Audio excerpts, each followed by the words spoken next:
Alors on se retrouve dans la deuxième partie de la 4e journée du calendrier de l'Advent Fashion Week, le jeudi 29. J'ai fait la première partie dans une autre vidéo, celle d'avant du coup. Pour que ce soit un peu moins long, parce que 40 minutes, c'est long. Alors, 15h30, Rui. Dans le calendrier, c'est écrit Rui, mais sur la fédération, c'est écrit Rebuilt. Donc, je sais pas. La Fédé, qu'est-ce qu'elle nous dit? Une marque qui explore la dualité de toutes les choses. Alors ça nous avance beaucoup, dis donc. Vraiment.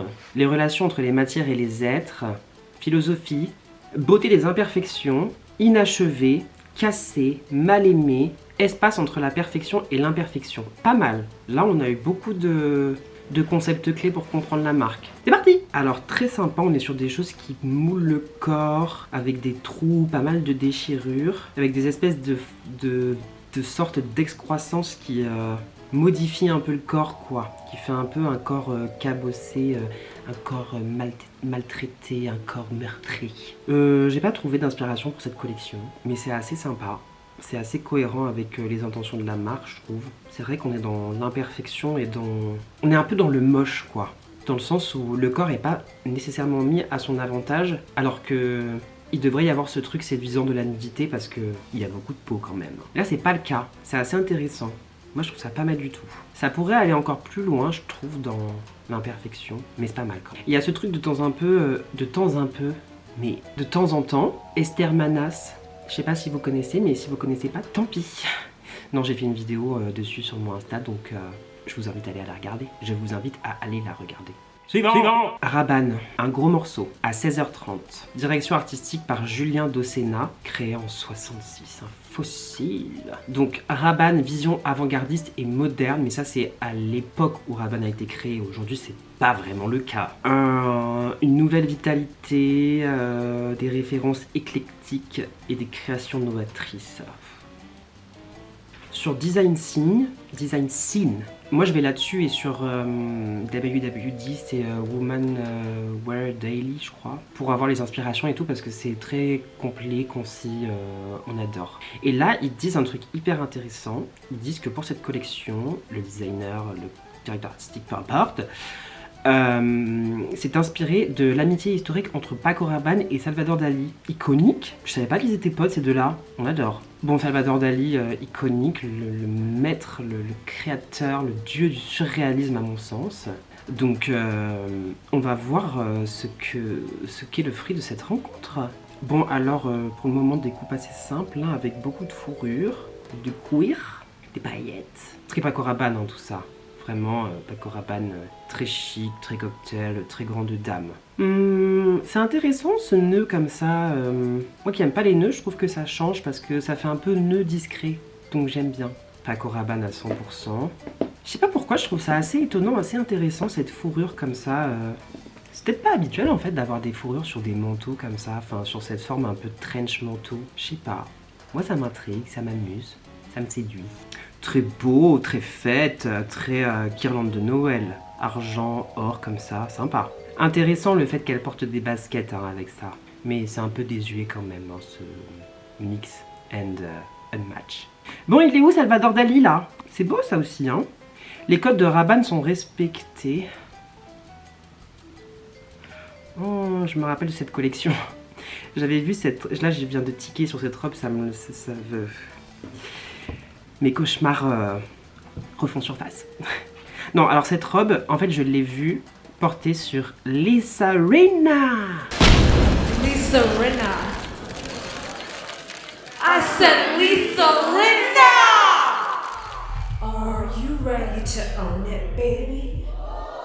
I fucking came out owning it, baby. Well, then I'm gonna own it too.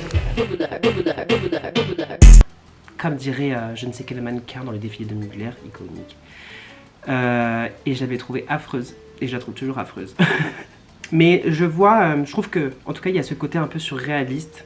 Il y a un truc un peu Dali par rapport à la flèche dans le centre comme ça, de ce truc doré.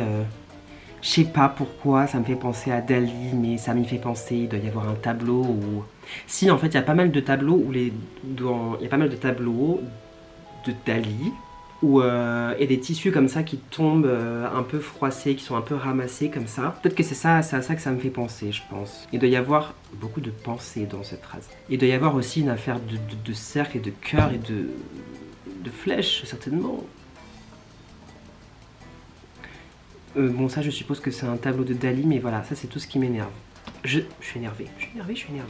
C'est ça, la collaboration? Enfin, c'est pas une collaboration, mais l'inspiration avec Dali? De Dali? Ça m'énerve quand les artistes font ça, quand ils s'inspirent de peintres et d'artistes et qui juste se contentent de faire du flocage de leur œuvre sur les vêtements. C'est vraiment un truc qui m'agace. Il y a tellement de choses à faire, genre par exemple avec ce que je viens de dire, la manière dont Dali il traite la matière dans ses tableaux, c'est hyper riche et ça aurait pu être une inspiration pour le développement de la collection. Pareil sur les couleurs, pareil sur les concentrations. C'est moi qui devrais me concentrer. Les confrontations que Salvador Dali fait dans ses œuvres, genre c'est super random. Et c'est ce qui fait la qualité du travail de Dali, c'est que c'est hyper surréaliste. Genre il y a des bouts de corps par-ci, des bouts de montres qui fondent par-là. Et ça aurait pu être des concepts et des manières de travailler de Dali qui auraient pu être investis par le directeur artistique en question de Rabanne. Là c'est juste du copier-coller, ça m'énerve. En fait voilà, bon ça c'est très beau, c'est Rabanne, ça fonctionne 100%, c'est très bien. Rabanne c'est iconique. Mais Dali, je suis très énervée, vraiment c'est très agaçant. Bon là il y a ce traitement de la matière qu'on trouve de temps en temps quand même des tissus qui moi me font penser à la manière dont Dali traite la matière. Mais ça se trouve c'est moi qui vois ça et le designer quand il a fait ça il n'y a pas du tout pensé. Mais je pense quand même, j'espère. Mais oui, sinon, c'est dommage. Franchement, c'est dommage parce que ça aurait pu être tellement plus riche. Je sais pas, mais j'ai l'impression que c'est très souvent comme ça, les créateurs, les directeurs artistiques, les designers et tout. C'est très rare qu'ils fassent un vrai travail en profondeur comme ça, de sens de l'inspiration et d'investigation comme ça, de quoi ils s'inspirent et de digérer et de recracher le truc avec les codes de la maison, quoi. Franchement, foutre les œuvres sur des robes, on en est encore là. Suivant. Neera à 17h, j'espère que ça se prononce comme ça, sinon tant pis. Marque créée en 2014, c'est un collectif, j'adore, c'est pas souvent qu'on voit ça. Lead by Bibiana Zdutova et Ladislav Zdut, et pas Zut. Je n'ai aucune idée si ça se prononce comme ça, si je le prononce mal, I'm sorry. De toute façon, ils regarderont certainement pas cette vidéo, donc vision de la durabilité, environnement, social, économie. Essence de la marque, confort fonctionnel, pragmatique. Du vêtement, on le porte, on a envie d'être à l'aise. Une mode d'exception qui reste élégante, quelles que soient les tendances évanescentes. Alors voilà, ça pue, comme je le dis. Ça pue. Là, on nous parle d'intemporalité, on va s'ennuyer. Est-ce qu'il y a des inspirations? Je ne pense pas, mais je vais aller vérifier. Alors, cette collection concentre son travail autour du tailleur. Alors, il y a une citation que Design Scene a mis en exergue, qui est la suivante. Je pense que c'est un peu long, mais c'est important de l'entendre. Éliminer les lignes qui réduisent la fluidité, ramener toute silhouette à l'essentiel, éliminer les excès, corriger les formes pour renforcer le rythme, accueillir les nuances comme les couleurs, les entités ne doivent pas être multipliées au-delà de la nécessité, upcycler, recycler, ne jamais downcycler, iconique. Les interprétations simples sont préférables aux interprétations compliquées, les expressions doivent être équilibrées, la fonction et l'émotion. Les expressions doivent équilibrer la fonction et l'émotion. Les designs reflètent la flexibilité des genres, chaque création témoigne de notre excellence en matière de confection. Moins, c'est plus. Plus communément connu sous less is more. Donc là, on va se faire chier. Non, peut-être pas, hein, ça peut être très intéressant aussi, mais je le sens pas. Essentialisation, minimalisme, plus rien quoi. C'est ce qu'on va voir, je pense. Et on va voir que du tailleur. Intéressant ces manches là, j'aime beaucoup moi les manches qui tombent vraiment sur la jonction entre le bras et le buste. Il y a de l'empiècement, j'adore les épaules, hein. J'en veux. De temps en temps il y a des choses un petit peu intéressantes, cette espèce de devant comme ça qui se retourne et qui monte l'intérieur de la veste, c'est intéressant. Après bon, les espèces de jonctions là, bimatière et tout, on s'en passe. Après sinon c'est d'une banalité sans nom. ça m'ennuie. Voilà, suivant. Je vais quand même aller voir si je peux m'offrir leur petite veste là comme ça avec les épaules parce que très jolie. Ah, Winter Sale, pas mal.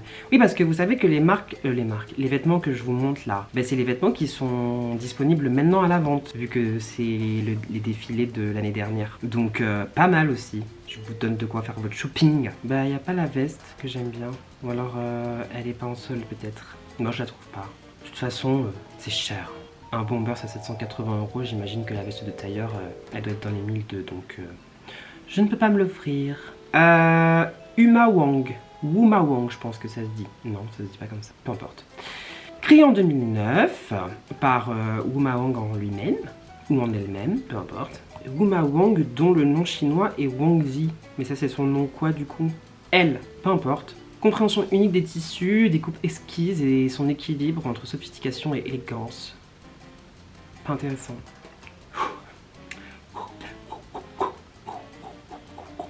Bon, pour cette collection, elle met en avant l'essentiel, pas de chichi, pas de tralala.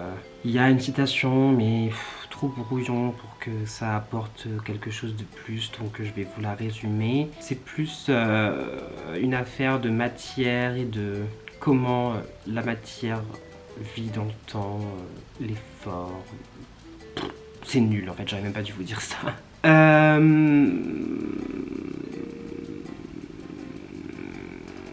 Allez, plus vite. 32 looks, c'est bien. Très sympa, cette espèce de tapis là. On dirait un paillasson, hein, cette matière, je suis désolée. Les matières sont très jolies. C'est vrai que ça va vers la forme. Hein. Ah, c'est beau. Non, là, pour le coup, elle a pas menti. Elle a dit, je travaille les matières. Elle a travaillé les matières. Oh, ce truc en jean comme ça, avec l'effet vieilli comme ça, qui s'étend sur la matière, c'est très joli. Hein. Sympa. Le bord franc comme ça. Ouais, c'est intéressant quand même. Hein. C'est mix comme ça, là. J'aime beaucoup, moi, ce manteau comme ça, avec ce matelassé. Très joli, cette découpe de silhouette comme ça, très brute, très frontale. C'est marrant cette courbe qui revient souvent. Il y a vraiment cette idée que le vêtement suit... il y a vraiment cette idée que la forme du vêtement elle suit le mouvement du bras. Bon, elle a tenu parole dans le sens où le travail est concentré sur la matière. On retrouve cette histoire de temps, de vieillesse, de confrontation des choses. Il y a des choses qui ne sont pas sur le même plan, à la fois temporel, mais aussi à la fois de texture, de matière, de couleur et tout. Ça fonctionne assez, j'ai été mauvaise langue pour ne pas changer. C'est pas mal. Ça fonctionne, hein? Boyarovskaya. J'adore ce nom. Je trouve qu'il fonctionne, il sonne bien. Boyarovskaya. C'est beau. À 18. Marque créée en 2017 par Maria Boyarovskaya. Elle a travaillé chez Givenchy, chez Galliano. Strict, froid, propre. Dégageant une aura minimaliste qui en dit long. Pli, tricot, coupe épurée et audacieuse. Bon, c'est un peu bateau comme description, mais on s'en contentera. Bon, je trouve pas d'inspiration pour cette collection. Pourtant, j'ai cherché sur plusieurs sites. Hein. Tant pis. Ouh. Oh non, je retire mon ouh. Est-ce qu'on est d'accord que, genre, là, ça fait 4 marques qu'on regarde, je pense. Non, 3, peut-être. On dirait les mêmes. Là, il se passe rien, c'est d'une banalité sans nom encore. Après, j'ai lu qu'il y avait une démarche éco-friendly, dans le sens où c'est fait à la commande, mais bon, d'accord. Je sais pas, sans grand intérêt. Mais c'est très joli, par contre. Hein. Merci d'être venu. Suivant. Je viens de me rappeler d'un truc qu'il faut que je remette dans mon vocabulaire. C'est ma prof de couture que j'avais en BTS qui disait, quand elle n'était pas forcément convaincue par les choses qu'on lui présentait, ça a le mérite d'exister. Ben voilà, ça a le mérite d'exister. Je trouve que c'est hyper parlant comme phrase. Schiaparelli à 19h.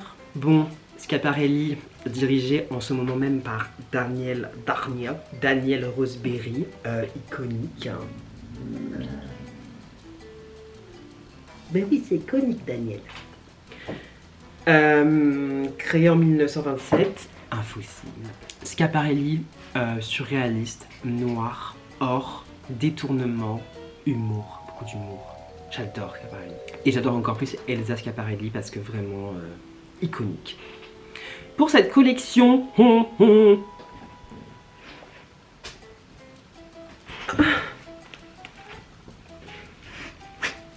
bon.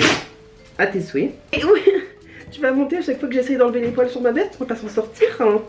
C'est une boucle temporelle interminable. La collection s'intitule And the Artists et les artistes, en mode fin de phrase.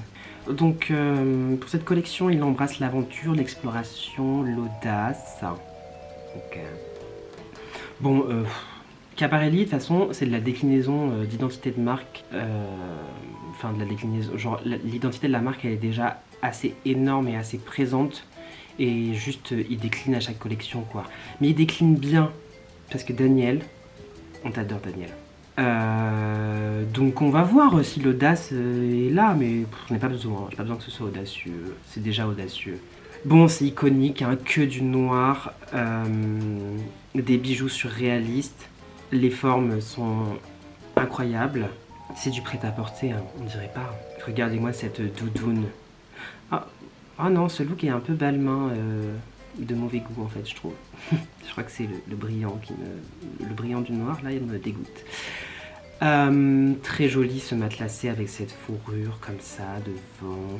C'est vrai que c'est un peu audacieux, hein, c'est très grande dame. C'était quoi les mots déjà? Voilà ce que c'est que de pas écouter.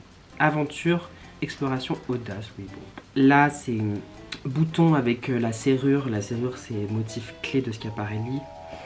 Le sac, pareil, hein, incroyable avec la bouche, le nez, les yeux. Le motif sur le manteau qui reprend des visages comme ça, toujours surréaliste. Toujours le motif de la serrure qui revient.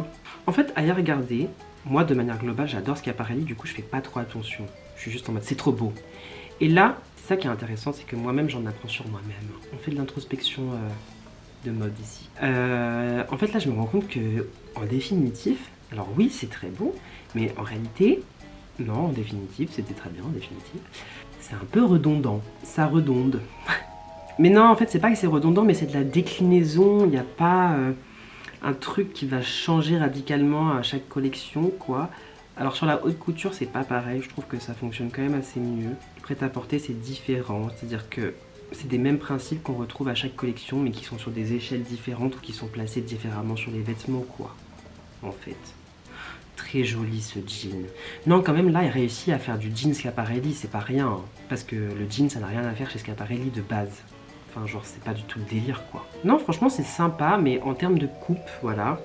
Ah si ça c'est intéressant. Toujours la bonne image pour me contredire au bon moment, hein. Il est fort ce Daniel. Dani. Donc intéressant, ces seins comme ça, coniques, un peu à la Gautier, mais revisité à la Schiaparelli, quoi. Il y a un côté un peu surréaliste d'avoir des seins pointus de la sorte. Pareil avec toujours ces illustrations comme ça, un basique de la maison, quoi. Je trouve que ça flirte quand même avec l'espèce de chic un peu vulgos mauvais goût de temps en temps, je sais pas. Bon, c'est très beau, ça fonctionne quand même. On va dire que ça fonctionne globalement, mais je préfère la haute couture quand même chez Schiaparelli. Mais en tout cas sur les prochaines collections, je serai plus attentif et j'irai à pas de velours sur le J'adore parce que finalement, à y regarder de plus près, c'est pas... Faut pas que je me laisse avoir. Suivant. Isabelle Marant. Isabelle Marant à 20h. Alors Isabelle Marant, vraiment, ça me fait pas rire du tout. Pas marrant du tout. Créée en 94 par Isa. Bon vraiment, j'ai beaucoup de mal avec cette marque parce que je trouve qu'elle sert à rien et qu'elle est idolâtrée pour pas grand chose. Enfin bon. Devenue célèbre pour son esprit pionnier et cosmopolite, affirmation de soi, effet de bien-être. Elle s'assure que ses vêtements fonctionnent dans la vie quotidienne d'une vraie femme. Voilà, c'est pour vous dire. Il y a des inspirations, je ne sais pas. Alors pour citer Isabelle Marant et Kim Baker, qui est son directeur artistique, je savais pas. Ils disent c'est une nouvelle énergie plus mystique, un peu plus pure. C'est une collection sur la légèreté. Ça, en effet, c'est léger comme travail. Non, en vrai, j'ai pas encore vu, mais je trouve que Isabelle Marant, je trouve ça très léger, oui, en effet. Mais le culot, nous avons notre façon de faire les choses qui est très particulière et très reconnaissable. Non, vous mentez. Je suis désolée, je vois quelqu'un habillé en Isabelle Marant dans la rue, je ne devine pas que c'est du Isabelle Marant. À aucun moment en fait. Sauf si c'est un sweat avec écrit Marant dessus. Mais sinon non. Ils sont à l'aise hein, quand même. Bon voilà, pas grand chose de plus à dire sur les inspirations. Donc la collection, c'est parti. Combien de looks hein, pour pas dire grand chose. Faut que j'arrête ce shaming de Isabelle Marant, c'est pas gentil. 60 looks. Trench, veste, jupe, tailleur, collant. Non, la gamme chromatique est jolie, hein. Ça m'ennuie. Ça m'ennuie. C'est assez joli, cette espèce de... En fait, là, il s'appelle marrant. Il y a toujours un début de quelque chose, mais ça va jamais jusqu'au bout. Genre, là, sur ce pull, c'est hyper intéressant dans la manière dont la maille comme ça, elle se croise et tout. C'est beau, ça crée quelque chose un peu genre squelettique, un peu Iris Van Herpen, ce genre de conneries, quoi. Mais pour moi, ça, c'est le premier prototype, quoi. Ça, c'est le premier truc que tu fais. Et ensuite, ça, tu pars de ça et tu fais une collection à partir de ça. T'en fais des XXL, des tout petits avec des formes différentes, des robes, des vestes et tout. Je crois qu'il y a quelqu'un qui me regardait par la fenêtre. J'étais un peu angoissée. Mais là, voilà, c'est juste un petit bout comme ça, là. Petite déco. Mais non, faut aller plus loin. On a envie de ça, mais de manière beaucoup plus monumentale et approfondie. Bon, ce jean comme ça, là, coupé, bon, je sais même pas en fait, ouais, c'est un espèce de rapiècement entre deux jeans, mais bon, ça a déjà été vu 50 fois. Alors oui, c'est très beau, les matières sont belles, c'est bien coupé, les couleurs sont belles. Je n'ai pas de commentaire. Mais c'est une banalité sans nom, encore une fois, ça m'ennuie. Ah, c'est assez joli ça, c'est une espèce de pull guirlande de Noël comme ça. La matière est belle. Là, c'est sympa en robe. Hein. Non mais voilà quoi, la même matière sur deux looks différents et deux formes différentes. Bon, je suis saoulée. Voilà, franchement, ça pareil, c'est intéressant. Ça rejoint un peu le truc dont je parlais tout à l'heure sur le pull, comme ça, cet entrecroisement et tout. Mais faites-nous une collection à partir de ça. Partez de là pour arriver à autre chose. Bon, voilà, c'est fini. Je vais aller sortir mon chien. Donc le jeudi 29 c'est terminé, tant mieux. Non, il y avait des trucs quand même pas mal. On se retrouve pour une prochaine vidéo. En attendant, vous pouvez me suivre sur Instagram où je continue le calendrier de la Fashion Week. Où je continue le calendrier de la Fashion Week, mais en faisant des vidéos marque par marque. Et où je réagis de temps en temps à l'actualité de la mode. Bonne chance pour cette Fashion Week.